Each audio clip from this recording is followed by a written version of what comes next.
মামলা নাম্বার ৭৫89। অভিযোগ ১৯৮৯ সালে স্থানীয় বিরোধে আফসার উদ্দিনকে কুপিয়ে আহত করে আলী আকবর খান এবং তার সহযোগীরা। সেখানেই ক্ষান্ত হননি তারা, তাকে টেনে হেঁচড়ে নিয়ে যায় বাড়িতে।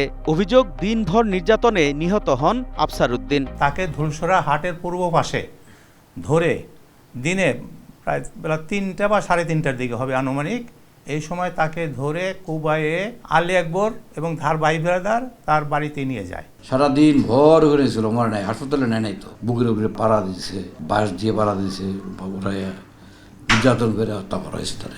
এ সরাসরি ওই বাড়ির সবাই জড়িত আসলো, ইভেন বাইরের কিছু লোকও আসলো। আফসার উদ্দিনের সন্তানদের বিপদ বাড়তে পারে বুঝে আপোষ করায় সে সময় বেঁচে যায় আসামিরা। আমাদের লিখিত কোনো ডকুমেন্টের কোনো আবশ্যনামা হয় নাই। তখন সবাই ছিলাম স্টুডেন্ট, আমাদের তো থানায় যে কোর্টে হাজিরা দিয়ে মামলা করার মতো ক্ষমতা আমাকে ছিল না, সুযোগও ছিল না, সেই জন্য ওইটা আমরা চালাইতে পারিনি। আইন বলছে হত্যা মামলায় আপোষ করার কোনো আইন অনুসারেই কোনো হত্যা মামলা আপোষযোগ্য নয়। আফসার উদ্দিন হত্যাকাণ্ডের পর চরে একচ্ছত্র আধিপত্য শুরু হয় আলী আকবর খান পরিবারের। এরপর স্থানীয় নির্বাচনে অংশ নিয়ে জনপ্রতিনিধি নির্বাচিত হলে বাড়ে আরও আধিপত্য। মামলা থেকে তারা যদি নিষ্পত্তি পায়, নিষ্পত্তি পাওয়ার পর থেকে আরও তাদের ক্ষমতা বেড়ে যায়। দুইজনে দুইটা অস্ত্র নিয়ে আইছে। মাসুম খা মানে আমার সাথে কইতাছে আমরা আওয়ামী লীগ বিএনপি সমানই, যদি তুই কালকে না যাস তাহলে তোর গুলি করে তোর একেবারে লাশ ফালাই দেবে। অভিযোগ আছে মানিকগঞ্জের সাবেক মন্ত্রী হারুনুর রশিদ খান মুন্নু ১৯৯৭ সালে ইব্রাহিমপুর স্কুলে গেলে তার হেলিকপ্টারে গুলি করে দুর্বৃত্তরা।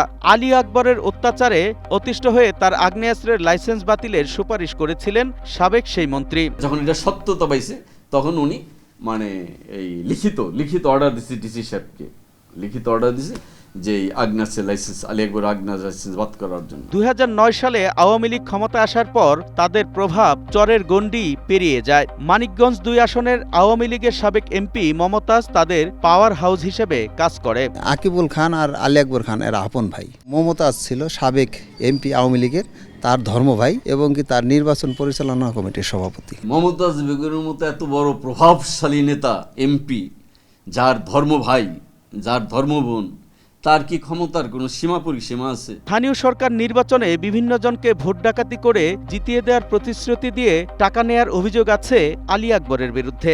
আগের নির্বাচনে ডিল করলো আলী আকবর খান, উনি বলল যে ২০ লক্ষ টাকা দিতে হবে। পরবর্তী নির্বাচন আকিবুল খান, তুমি আমাকে ৩০ লক্ষ টাকা দাও। উনি আমার টাকা নিয়ে আমার পক্ষে উনি কাজ করে নাই।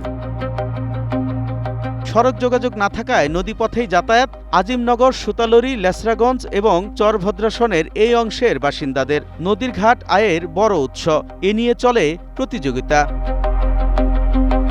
শুরুতেই দেখিয়েছিলাম আমাদের হাতে আসা একটি ভিডিওতে থাকা একজন ভুক্তভোগী জানান স্থানীয় চেয়ারম্যান তাদের টাকা মাফ করলেও আলী আকবর জোর করে টাকা আদায় করেন।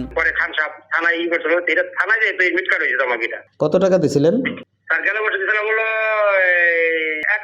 ঘাটের নিয়ন্ত্রণ নিয়ে এখনো বেপরোয়া প্রভাবশালীরা। আকিবুল সাহেবের নেতৃত্বে এটা হয়েছে।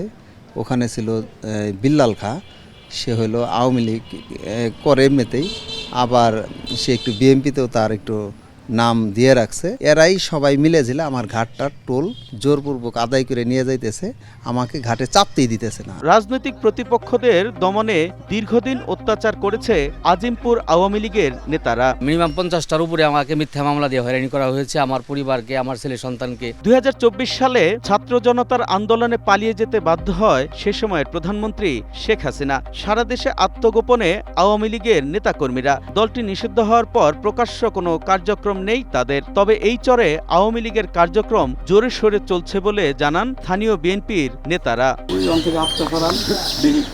মাসুম খান জোর গলায় দাবি করেন সবই তাদের নিয়ন্ত্রণে। আমগো বড় ফ্যামিলি, অর্ধেকের বেশি বিএনপি করে, অর্ধেকের কম আওয়ামী লীগ করে। বাবুল তার আধিপত্য দেখাতে দেরি করেননি একটুও। এই দেশে আমরা আনছি, আমি বাবুল হান্নান মৃধার অনুসারীরা ভাগ বসাচ্ছেন আওয়ামী লীগের দখলদারিত্বে। ৫ আগস্টের পর উপজেলা বিএনপি নেতাদের চরে জমি দখল নিয়ে অভিযোগ উঠে আসে গণমাধ্যমে। সবকিছু ভেঙে চলে যাচ্ছে। এ বিষয়ে জানতে চাইলে নিজেকে মজলুম দাবি করেন হান্নান মৃধা। 17 বছর তো বিএনপির লোকজন মাথা ছাড়া দিতে পারে না, আমরা জানেন সারা বাংলাদেশে যে অবস্থা।